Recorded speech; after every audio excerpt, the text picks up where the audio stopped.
Huli sa cellphone video na ito, nakuha ng isang concerned citizen ang tila pagpigil ng delivery rider sa isang lalaki para hindi siya makapasok sa kanyang SUV.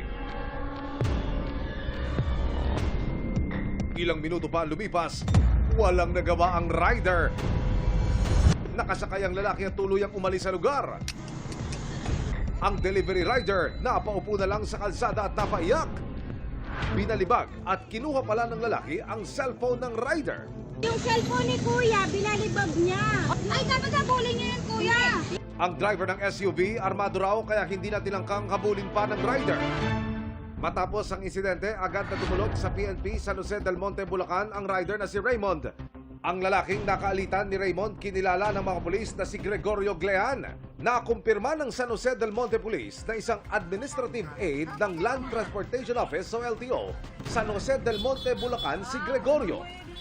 Nakalagay din sa police report na nakitaan ng baril sa tagiliran si Gregorio. Papakita mo yung baril, talagang matatakot. May threat din. At nito lamang, September 14, 2023, nagkakarap sina Raymond at Gregorio sa PNP, San Jose del Monte, Bulacan. Kalbo naman pala si Gregorio sa nagawa niya kay Raymond.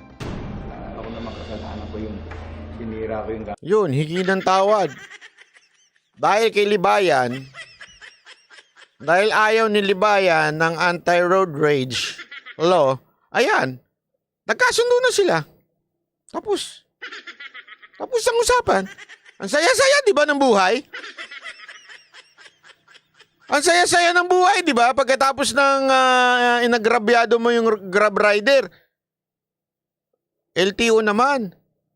Don't tell me hindi nyo kayang tanggalan ng lisensya to. Yung iba na nagro-road rage, tinatanggalan nyo ng lisensya. Itong tauhan ninyo, pag hindi nyo to tinanggalan ng lisensya, wala kayong kwenta. LTO. Dapat magkaroon ng follow-up dito. Dapat pasikatin to si LTO Porket LTO siya, ang yabang. Dapat ito tanggalan ng lisensya ng LTO, pati baril tanggalan. Napakayabang nitong anong to? Kala mo kung sino maka-ano? Kaya feeling naman ako. Dahil po, isa din po akong anak na napakamanawin po sa magulang. Iintindihin ko po siya bilang tatay. Nagkaayos man ang dalawang panig pero hindi pa rin daw makalulusot sa kaso si Gregorio. Naku, sino kaya magpuperso niyan? LTO! Hoy! Pag kayo hindi nyo tinanggal to sa trabaho, mga walang niya kayo, tanggalin nyo to sa trabaho, pati tanggalin nyo yung lisensya nitong animal na to. Pambihira. Yan yung mga dapat ina-actionan talaga ng LTO. Kawawa naman yung rider.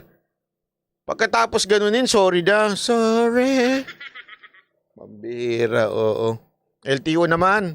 Para kayong, kasi mantakin mo, kayo dapat ang enforcer, tapos ganyan.